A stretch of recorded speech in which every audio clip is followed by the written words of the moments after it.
Olá pessoal, tudo bem com vocês? Aqui é Daniel do Projeto CBR. Estamos fazendo uma continuação do vídeo anterior, onde a gente demonstrou aqui esse recurso do POSTEF, um recurso muito interessante. Então, se você ainda não viu o vídeo anterior, vamos deixar o link aqui na descrição. É melhor você começar por ele, para você entender como funciona um POSTEF, onde ele pode ser usado, exemplos de aplicações. Nesse vídeo aqui agora nós vamos mostrar o código, ou seja, vamos mostrar como que a mágica funciona, como que o CBR consegue falar com o POSTEF, como ele consegue criar um servidor de POSTEF. Antes de cair no código aqui, deixa eu mostrar onde você pode abrir esse exemplo. Ele está aqui em CBR, exemplos, TFD, POSTEF. E você vai ter uma versão Delphi, uma versão Lazarus, elas são idênticas, né? Eu estou aqui usando a versão Lazarus porque eu estou mais acostumado com essa IDE. Bom, a primeira coisa que eu queria mostrar para vocês é o componente CBR POSTEF. Então vamos lá, esse aqui é a minha IDE, ele está selecionado aqui. No Object Inspector você pode ver as propriedades dele. Então observa que algumas coisas que a gente colocou nessa tela de configuração aqui, olha, são na verdade propriedades desse objeto. Por exemplo, número máximo de terminais conectados, qual a porta TCP que ele vai abrir, né? O nome da software house, aqui algumas opções da sua operação TEF, né? Então você vai ver que tem algumas propriedades aqui que são muito similares e de funcionamento idêntico ao ACBR TFD, que é o nosso componente de TEF. Um patch aqui para a DLL, caso ela não esteja na mesma pasta do seu .exe, eu sempre recomendo você colocar a DLL da PayGo na mesma pasta do seu .exe. Se você fizer isso, você não precisa nem configurar esse patch DLL. E você não vai ter problema, aí, por exemplo, de uma outra aplicação estar substituindo a DLL, se você copiar, por exemplo, lá no Windows System.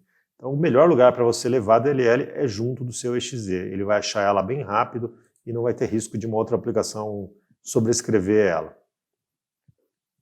Esse diretório de trabalho aqui também, se você não configurar, o ACBR vai criar para você um diretório na pasta da aplicação. Seria esse diretório aqui, olha, pos.pgweb, e aqui dentro a DLL vai escrever vários arquivos, né? Ela escreve logs, né, do que ela está fazendo, observa que ela cria um log por dia, ela cria um arquivo ini aqui para algum controle dela. Então isso aqui você não deve interferir, tá? A DLL precisa desse diretório de trabalho. Se você não especificar nada, como é nesse exemplo aqui, o CBR vai criar na mesma pasta do seu exe, essa subpasta pos.pgweb e vai configurar a DLL para que ela use esse diretório como diretório de trabalho. Uma coisa que a gente tem que ter em mente aqui, que a aplicação do POSTEF Server, ela é uma aplicação multithread, ou seja, esse componente ele vai criar um servidor nessa máquina, vai expor essa porta aqui, conforme você configurou, e cada conexão, cada terminal que se conectar nessa porta, vai ser tratado numa thread independente. Então você tem que fazer a sua programação toda baseada em multithread. Mais para frente a gente vai falar um pouco disso, isso exige alguns cuidados. Quando um terminal conecta, você vai receber essa conexão por esse evento aqui, olha, ou nova conexão. Então aqui que você vai fazer o fluxo de tratamento desse terminal. Esse fluxo vai ter uma vida, ou seja, ele vai iniciar, fazer o que ele precisa e encerrar. Assim que ele terminou aqui, essa thread é encerrada, morta, e esse terminal é desconectado. Então, tudo que for executado nesse evento, ou nova conexão, por exemplo, esses métodos aqui, todos os métodos que esse método chamar, eles são executados num contexto de multithread. Então você não deve aqui dentro desses eventos fazer, por exemplo, atualizações de controles visuais. Você vai basicamente aqui nesses eventos usar as funções do próprio CBR POS para falar com o terminal POSTEF. Ok, mas eu lembro que eu vi lá no demo, no vídeo anterior, que quando o terminal era conectado, você exibia lá no string grid a status de conexão desse terminal. Como que isso é feito se você falou que não pode atualizar controle visual aqui no nova conexão? Nós temos um outro evento, quer ver? Ó, vamos lá. Aqui, ó, nós temos esse evento, mudar estado terminal. Esse evento já é chamado num synchronize, tá? Pelo próprio ACBR POS. Então, quando um terminal muda de estado, de conectado para desconectado, para ocupado, ele sempre vai disparar esse evento aqui. Ele vai passar o número do seu terminal, qual o estado atual, qual era o estado anterior dele. Então, aqui sim, você pode tratar de eventos visuais, tá vendo? De controles visuais. Então, aqui eu estou mudando o estado desse terminal lá nos meus componentes visuais. Vamos dar mais uma olhada aqui nos eventos que ele tem. Gravar log, é um evento que dá uma chance aqui de você gravar as linhas de log desse terminal, né, do servidor. Então ele vai jogar várias linhas de log aqui, isso dá para você gravar num arquivo, né, que é o que esse método está fazendo. E você tem também aqui o evento onAvaliar transação pendente. Pode ser que, por um acaso, o seu terminal resetou, acabou a bateria, enquanto ele estava no processo de transação TEF. Então, por exemplo, você começou um pagamento, mas chegou a fazer a impressão da via, só que não enviou aquela terceira perna, ou seja, não enviou uma confirmação daquela transação. Então, essa transação está pendente. Assim que você tentar fazer uma próxima venda, você vai receber um erro de transação pendente. Então, aqui nessa operação, nós criamos, olha, esse group box aqui, onde você pode configurar o que eu vou fazer com as transações pendentes. Eu vou confirmar ou desfazer elas de forma automática. Então, ele vê o que está configurado lá e envia para esse evento, né? Observa que essa variável status aqui ela é recebida por var, ou seja, ela espera uma resposta nessa variável. Então, aqui eu vejo, se ele configurou como erro, eu vou mandar esse status aqui, erro diverso. Isso vai cancelar aquela transação. E ele faz um log disso, né? Ele marca que tinha uma transação pendente e o status dela e o que ele fez com essa transação. Ok, vamos olhar mais de perto o fluxo de uma operação. Então eu vou pegar aqui esse componente, vou lá naquele evento nova conexão, e eu vou seguir esse fluxo aqui do papa-fila, que é o fluxo mais simples, né? Então observa que eu deixei aqui já os métodos todos muito separados, isso é útil aqui se você quiser aproveitar parte desses métodos na sua aplicação real, está bem simples, porque eles estão bem isolados, né? Então, por exemplo, esse executar fluxo papa-fila, olha, ele começa como? Fazendo um menu. E olha como é fácil fazer um menu lá no seu POS. Eu vou chamar o componente CBR POS, executar menu, vou passar o número do terminal, né, que ele recebeu aqui, ele recebeu naquela conexão, ou seja, olha, aqui ele recebe a conexão, no nova conexão, e está passando esse número de terminal para o fluxo aqui do papa-fila. Chegou aqui, ele está desenhando o menu, que é aquele primeiro menu que a gente vê, ver os pedidos, reimpressão, recibo, sair. Um case, e dependendo da opção do usuário, eu vou seguir novos métodos. Tudo que eu executar aqui dentro, está dentro de um contexto de multithread, então eu não posso atualizar componentes visuais em nenhum desses métodos, nem nos subsequentes que eles estão sendo chamados. Esse método exibir menu pedidos, vamos dar uma olhada nele. Então aqui, olha, observa que esses pedidos, eles são simulados, tá vendo? Eu não estou, essa implicação para simplicidade de testes, ela não está ligada a nenhum banco de dados. Inclusive eu deixei algumas notas aqui, olha, você deve ler os pedidos, por exemplo, do seu banco de dados e fazer um loop neles, exibindo eles na tela. Naquele menu anterior, a gente viu que o menu foi montado, olha, com separadores de pipe, para ele fazer as opções. Uma outra opção é você usar um string list, igual ele está fazendo aqui, olha. Ele está adicionando todos os pedidos no string list, então a última opção vai ser a cancelar, e depois disso ele chama, executar menu, passando o número do terminal, e o string list. Então cada linha desse string list vai ser uma das opções do menu. Deixa eu só mostrar aqui para vocês como que esses pedidos estão sendo gerados, né? Então, por exemplo, eu tenho uma variável aqui do tipo tPedidos, que é um array desse recorde aqui, tá vendo? É algo muito simples que eu fiz aqui só para a gente poder ter uma base de dados simulada, né? Então tem o pedidos, aqui os pagamentos do pedido, os itens do pedido, e é um conjunto de records e arrays.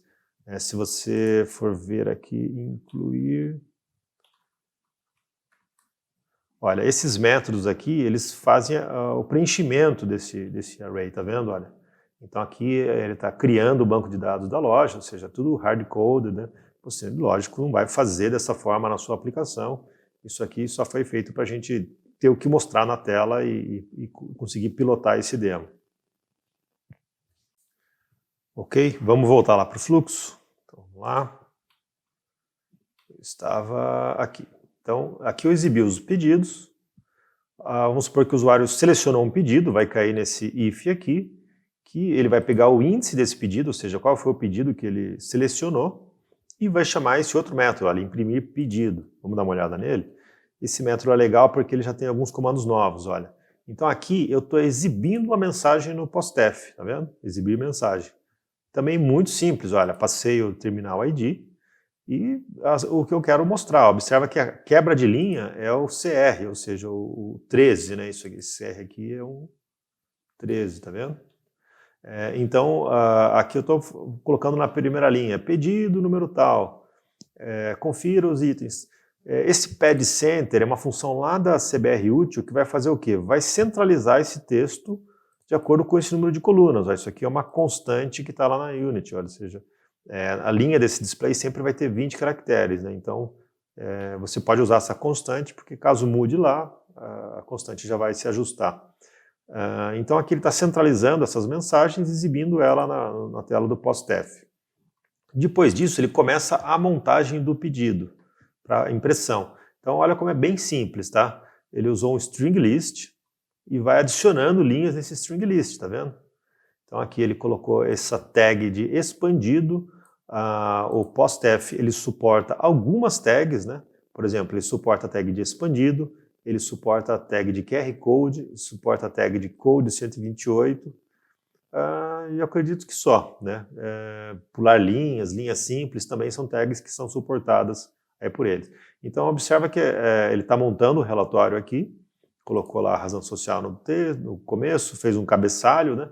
Depois ele fez um loop aqui nos itens do pedido e montou esse pedido, ó, foi formatando ele aqui com o Format Float BR, né, que já cuida aí de deixar vírgula e ponto, conforme nós estamos acostumados no Brasil. Aqui tem um recurso interessante também da CBR, que vou mostrar esse aqui que está mais limpo, é o Pad Space. É uma das funções lá do CBR útil. Tá vendo aqui ele tem um pipe e aqui ele tem, aqui é só esse pipe, mas por exemplo, esse aqui, olha, ele tem um pipe aqui, também ficou só um. O que o Pad Space faz? Ele vai espacejar uma linha, ocupando o número máximo de colunas, né, que você especificar aqui, e esse aqui é o caractere que é o caractere de separador, ou seja, então onde ele encontrar um pipe, né, que foi o que eu especifiquei aqui, ele vai preencher com espaço. Então, se eu tivesse dois pipes nessa mesma linha, ele ia ver quantos espaços sobrou e dividir e ajustar essas linhas. Então, isso aqui é bem legal, que sempre dá aquele espacejamento, você quer alinhar a esquerda e a direita, né? Então, o Pad Space já faz isso para você. Mesmo que essa string aqui varie de tamanho, o Pad Space vai ajustar isso para que sempre ela fique mais à direita. Bom, aqui também ele está continuando o relatório, mostrando... Caso tenha número de pessoas, ele mostra a conta aqui de quanto ficou por pessoa, um rodapézinho e só mandar imprimir. Ó. Então aqui, a CBR POS 1, imprimir texto e passa, olha, o texto daquele string list. Né? Então, muito simples, isso aqui já faz aquela impressão que você viu no vídeo anterior do pedido. Aqui mais um método lá do POS, que é avançar papel. Então ele avança um pouquinho para você conseguir fazer o destaque ali na serrilha. Observa que todos os métodos da CBR POS 1, eu tenho que dizer qual é o terminal que eu quero enviar esse comando. Eu sempre tenho o primeiro parâmetro desses métodos sempre vai ser qual é o número do terminal. Ok, depois que eu imprimi o pedido, para onde ele foi? Ele estava aqui, lá, imprimiu o pedido. Depois ele vai para a rotina de pagamento do pedido. Vamos dar uma olhada nela. Olha, ele faz um outro menu aqui, ó, tá vendo? Eu usei as opções separadas por pipe, né? Muito simples, né? Se for um pagamento em dinheiro, ele chama esse método aqui, que vai perguntar o valor em dinheiro. Vamos dar uma olhada nele. Aqui tem um comando novo. Tá? Aqui, por exemplo, eu estou perguntando qual o valor pago em dinheiro. Então, observa que ele chamou esse método, obter dado. Também é muito tranquilo usar ele, olha, o número do terminal, depois um título da pergunta, eu posso mascarar esses campos. Isso aqui é uma sintaxe que o próprio PostF, a DLL do PostF usa, né? Mas não é bem intuitivo, é simples de usar. Por exemplo, isso aqui é uma máscara para valores, né? Tamanho mínimo, tamanho máximo do campo. E aqui tem algumas opções. Se você der Ctrl Shift Space na sua IDE, ele vai começar a mostrar para você, ó, a linha esquerda, se permite alfanumérico, tá vendo? Aqui está falso, ou seja, ele vai digitar um valor, então eu não quero alfanumérico. Se oculta a digitação, que seria no caso de senha, né? Então aqui também está falso, ou seja, eu não quero ocultar a digitação. Aqui, intervalo máximo das teclas. Se você deixar 0, ele vai usar o que está configurado no componente, que é isso aqui, ó. Vamos dar uma olhada.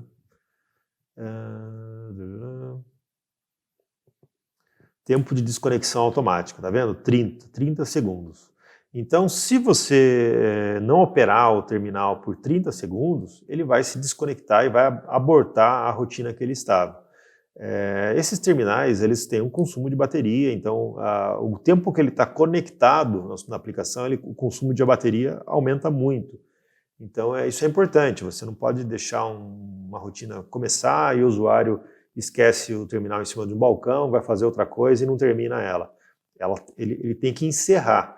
Então todas as telas que ele exibe, seja menu, seja um obter dado, ele vai esperar um máximo de tempo, né?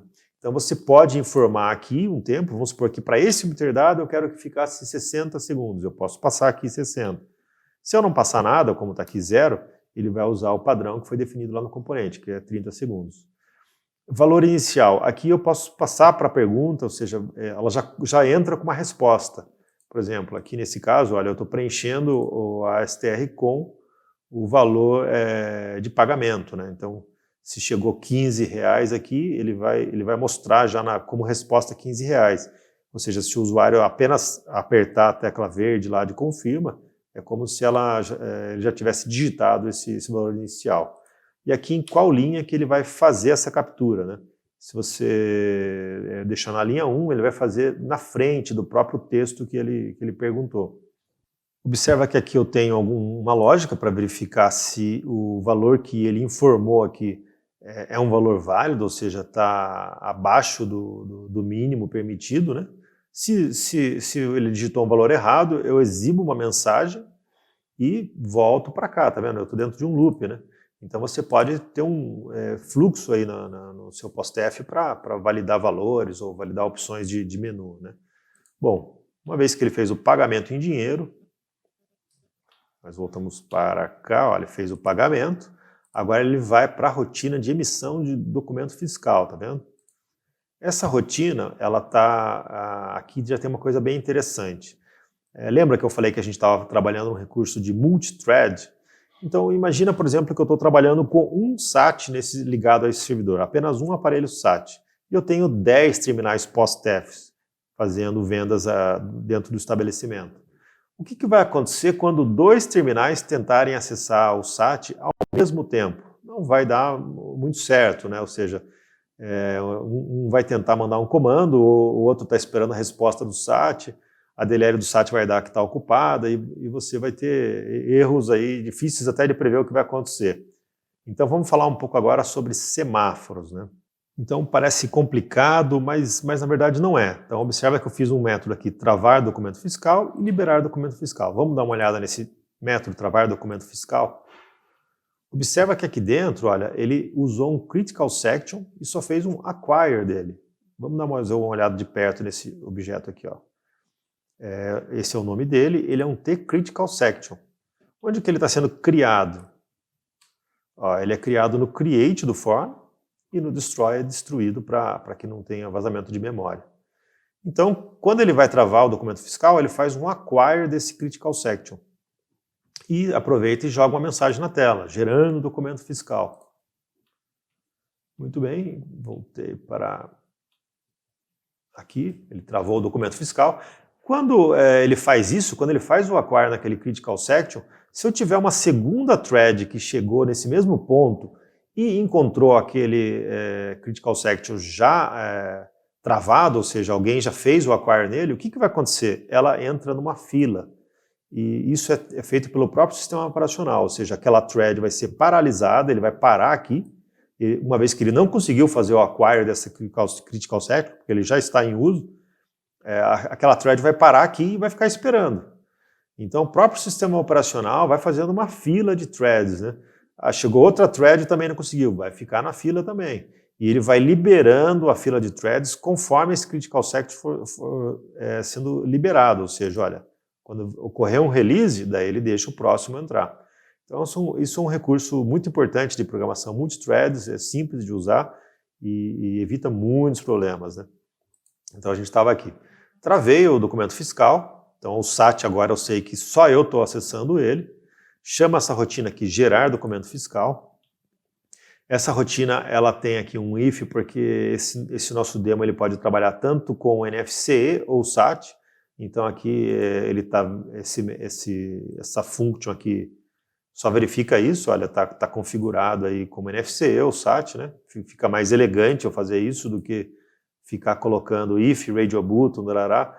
Ou seja, isso aqui é muito legível, né? Quando eu vejo isso no código, deve fazer emissão do NFC, eu sei exatamente o que ele está tentando fazer aqui. É muito diferente de eu colocar if, radio group, documento fiscal item índice igual a 1. Se eu ler isso aqui, eu vou ter que lembrar o que é esse cara, o que é a opção 1.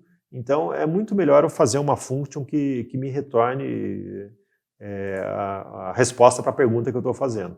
Então, se ele está configurado para SAT, ele vai chamar esse método gerar SAT. Vamos dar uma olhada nele.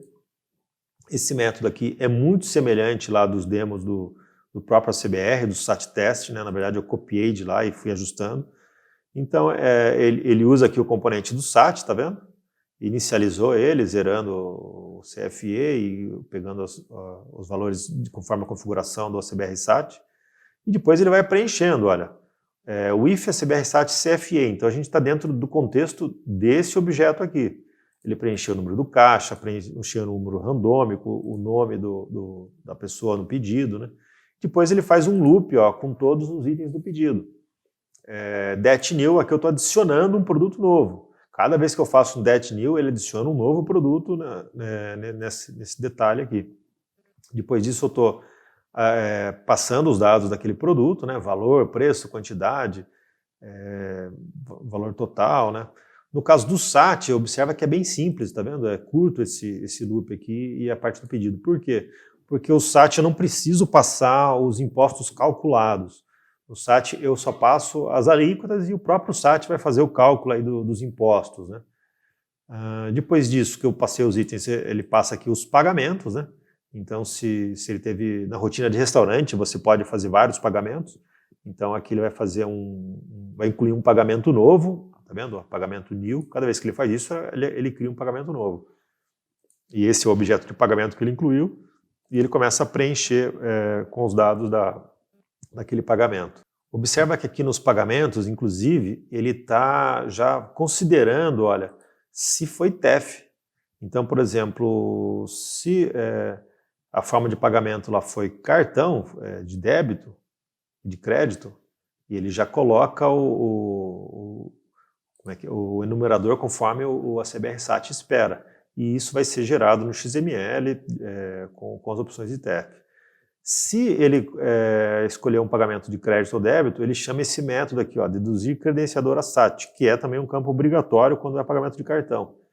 Então aqui é um método não muito eficiente, mas assim, acho que não tem como fazer isso de outra forma, né?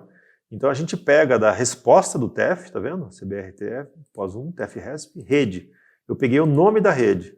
Daí eu vou verificando, olha, se o nome da rede é Sicredi, o código credenciador é 1. Se tiver Amex, o nome da rede, observa que eu nem comparo se é igual. Eu verifico se ela começa com Amex, porque pode vir um pouco diferente aqui, né? Então, isso aqui não tem uma tabela normatizada com esses nomes, infelizmente, né? Então isso aqui a gente tem que, acho que não tem muita forma, a não ser a gente fazendo esses ifs e fazendo essa dedução. Caso ele não consiga cair em nenhuma dessas opções, ele vai usar o 999, que seria o diversos, né? Ok, voltei aqui para o deduzir SAT. Uma vez que ele preencheu todos os dados, ele chama o gerar XML e pronto, agora eu tenho um XML prontinho para ser enviado para o SAT. Depois que ele gerou o documento fiscal, né, aqui gerar documento fiscal, ele transmite o documento fiscal, então também você vai ver uma rotina bem parecida aqui, olha, transmitir SAT ou transmitir NFC. O transmitir SAT é muito simples, olha, ele está aqui embaixo, ou seja, ele só chama enviar dados venda. Por quê? Porque o CFE já está na memória aqui do SAT, né? Ele verifica se o código de retorno do SAT é 6.000, ou seja, essa venda foi executada com sucesso. Se não foi, ele já dá um erro aqui, né? Já dispara um RISE. Esse RISE vai fazer o quê? Vai fazer todo o meu fluxo da thread ser abortado e essa mensagem do erro ser exibida lá no log ou no terminal. Depois que ele transmitiu o documento fiscal, ele cai na rotina de envio de e-mail, que é um passo opcional. Ó. Observa que logo de cara ele verifica se está configurado para enviar e-mail. Se sim, ele mostra uma mensagem que está enviando o e-mail e chama essa rotina aqui de envio. Aqui que é bem interessante, olha, imprimir documento fiscal.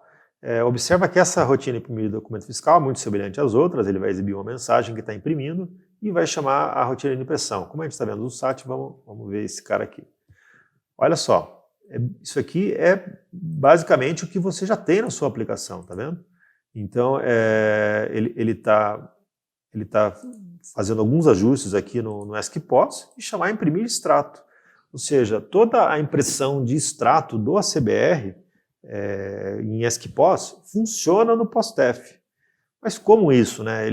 Esse POSTEF usa ESC-POS? Como que foi feito isso? Vamos dar uma olhada mais de perto. Bom, então respondendo a minha própria pergunta, o POSTEF não suporta ESC-POS. Eu não consigo enviar comandos ESC-POS diretamente para ele. Mas então como que esse comando funciona? A gente fez alguns truquezinhos aqui dentro do ACBR POS Printer. Quer ver? Vamos dar uma olhada. Observa esse cara aqui, ó. ACBR POS PG Web Printer. Então, isso aqui é uma classe de impressão do ACBR POS Printer. Esse objeto de classe aqui é o mesmo que a gente tem para Epson, que a gente tem para Bematec, para Daruma, para todas as impressoras que o ACBR POS Printer suporta. Então, nessa unit, eu estou criando uma classe de impressão específica para o POSTEF da PayGo. Por que ela não foi incorporada junto com as outras impressoras que a gente já suporta, que a gente tem lá no CBR? Por que não ficou um modelo novo? Porque isso me injetaria uma dependência muito grande da DLL da PayGo. Isso não ia ser legal, ou seja, esse modelo ia carregar uma série de dependências. Então a gente criou o conceito de modelo externo. Se você for ver aqui no ACBR POS Printer, deixa eu achar ele aqui.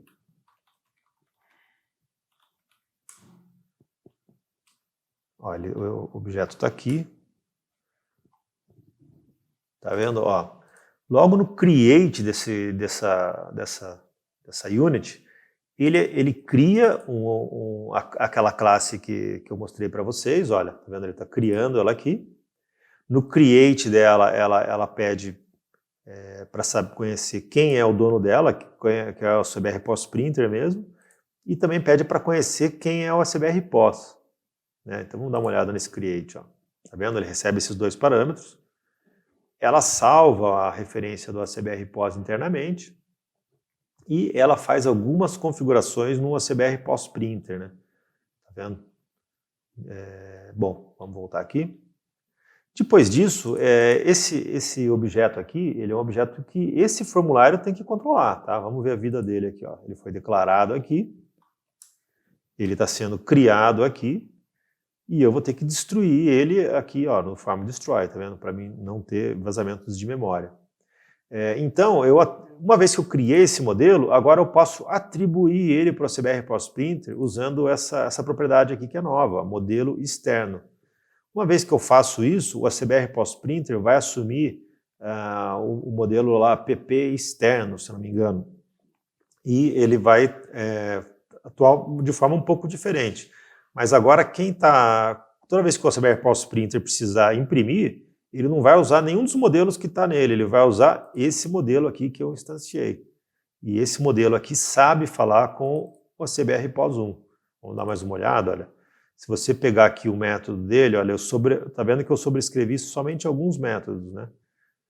Aqui no método imprimir, ó, ele tem um tratamento para saber. A tag é uma tag de pulo de linha? Sim. Se for, olha, o que ele vai fazer? Ele imprime algum buffer que tivesse em memória e chama a CBR POS avançar papel, que é aquele método do POS-TEF para avançar papel. Se for uma tag de QR Code, ou Code 128, ou Interleaved, então ele vai chamar o método CBR POS imprimir código de barras, tá vendo?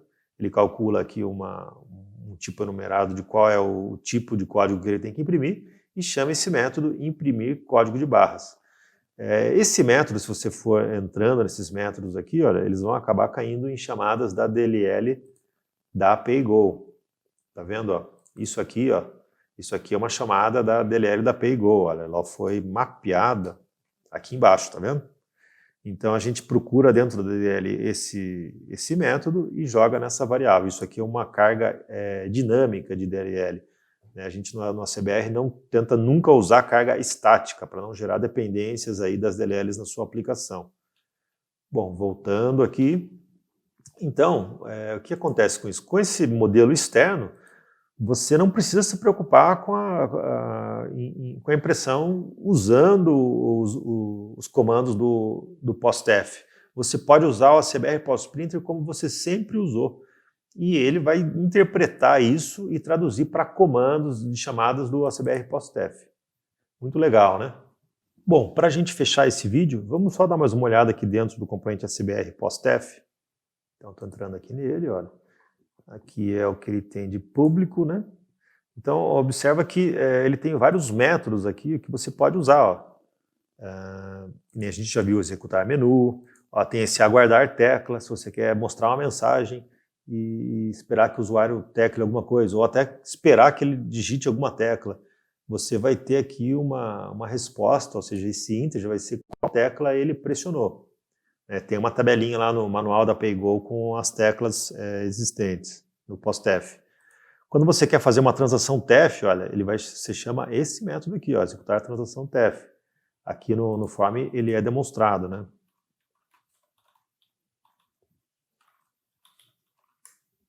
Ó, tá vendo? Então, aqui é um administrativo, deixa eu pegar um pagamento mesmo. Aqui, pagamento cartão. Então, tá aqui, ó.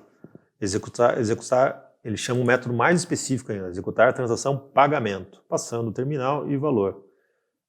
Ó, que interessante aqui. Depois que esse método é executado, eu tenho aqui em ACBR POS um TEF-RESP, o log da transação TEF que acabou de ser executada. Então, por exemplo, olha, essa variável débito, essa propriedade débito, ela vai ser true se a transação que acabou de ser executada é débito. Então, observa que ele usa isso para preencher lá no meu pedido, né, a forma de pagamento, né? Então, ele, por exemplo, aqui quando ele chama esse incluir pedido, ele fala, olha, inclui um pedido nesse índice com essa forma de pagamento, mas que ele leu daqui, ó, da resposta do TEF. Então, se o usuário selecionou no menu do TEF crédito, eu vou saber que ele selecionou um crédito. Por quê? Porque na resposta do TEF vai vir lá que aquela transação é crédito. Esse TEF-RESP aqui é o mesmo TEF-RESP que você tem lá no ACBR TFD. Então, ele tem um monte de propriedades aqui que você pode ler, tá vendo? Nem todas essas propriedades vão ser preenchidas aqui no caso do POS-TEF, né? Ele tem um conjunto de respostas mais reduzido, mas a gente procurou mapear tudo que tem sentido aqui para ele. Caso você queira acessar uma propriedade que você sabe que ele retorna, o TEF do POS-TEF retorna para você, mas não foi mapeada aqui dentro de TEF-RESP, você pode usar esse cara aqui, dados da transação. Esse dados da transação é um string list. E o jeito mais simples de você usar ele é usando essa especialização que a gente criou aqui, ó, value info, e você passa aqui o índice do valor que você quer retornar, tá vendo? Você tem aqui uma Ctrl-clique, você vai com uma tabela para todos os valores existentes. Então, isso aqui vai me retornar uma string com o dessa informação aqui. Tá? Aqui no caso, por exemplo, ele chama esse string to binary string porque caso tenha quebras de linha dentro desse retorno, elas vão vir numa anotação específica que precisa ser convertida dessa maneira aqui. Então aqui, por exemplo, ele está verificando se teve erro, qual foi a mensagem de erro, e exibe essa mensagem de erro para o operador. Por exemplo, se foi, falta de papel, vai aparecer aqui, né? Falta de papel na tela lá do POSTEF, tá vendo? Ele está ecoando essa mesma mensagem de erro lá para o POSTEF. E se eu quiser, antes de iniciar a transação TEF, informar algum valor para que ele suprima um menu, por exemplo, eu quero que ele sempre entre na opção débito, eu posso fazer isso? Posso, olha. Observa que aqui tem um exemplo, ó. Ele está dizendo que o tipo de financiamento é sempre à vista. Então, você tem que conhecer quais são os infos, né? Se der Ctrl clique, você já vai cair na lista de todos eles, né? Então, você pode passar que você quer uma transação de débito usando aqui o info apropriado, né? Então, por exemplo, para mim dizer que eu quero cartão só de débito, seria essa opção aqui, ó, Card Type, tipo de cartão. Né? Se eu passar, por exemplo, 2, ele só vai aceitar cartões de débito. Então, aquele menu que você viu no vídeo anterior, perguntando crédito, débito, voucher, ele nem seria exibido, ele já entraria com a resposta aqui de débito se você informasse aqui na sua aplicação, por exemplo, vamos fazer aqui, algo assim. Card type igual a 2, correto? Então, se você fez isso, pronto, aquele menu perguntando crédito, débito ia ser suprimido e ele sempre ia esperar uma transação de TEF com cartão de débito. Ou seja, se o usuário apresentasse um cartão de crédito com essa situação, que você forçou isso aqui, essa transação não ia funcionar, ia dar um erro de cartão não aceito. Ok, acho que é isso. Vamos dar só mais uma olhada aqui no POSTEF, ver se não estou esquecendo de nada. Então aqui tem aquelas propriedades published, que a gente já mostrou para vocês lá no Object Inspector. Ó, os dados da resposta do TEF, os dados da última transação, né? Você vai ter também uma lista de conexões. Deixa eu ver se ele mostra aqui. Na verdade eu me confundi, a lista de conexões não fica exposta, né? Ela está aqui dentro dessa outra unit, né? A CBR POS PG Web API. Você pode notar aqui que toda essa unit, a CBR POS, é na verdade um wrapper, ou seja, um envelope para essa outra unit. Vamos dar uma olhada, por exemplo, olha, quando eu chamo um método aqui, olha, deixa eu pegar, executar transação TEF. Observa que todos os métodos dessa unit chamam, na verdade, métodos desse outro objeto aqui, ó. Iniciar a transação, tá vendo? Quando ele quer adicionar um parâmetro, tá vendo? Ele sempre está chamando o método desse outro objeto aqui. Então, esse objeto é essa unit aqui. Então, aqui você tem a API mesmo. Essa unit que faz a comunicação com a DLL da PayGo. Ela é independente, ou seja, se você quisesse usar somente essa unit para falar com a DLL da PayGo, sim, já funcionaria. A CBR POS, ela coloca aqui alguns facilitadores a mais, alguns eventos a mais, né? Então, ela torna essas propriedades publishes, né? Para você conseguir rodar ele no Object Inspector. Então, essa unit aqui, ela cuida da API, ela faz a API de comunicação com a PayGo.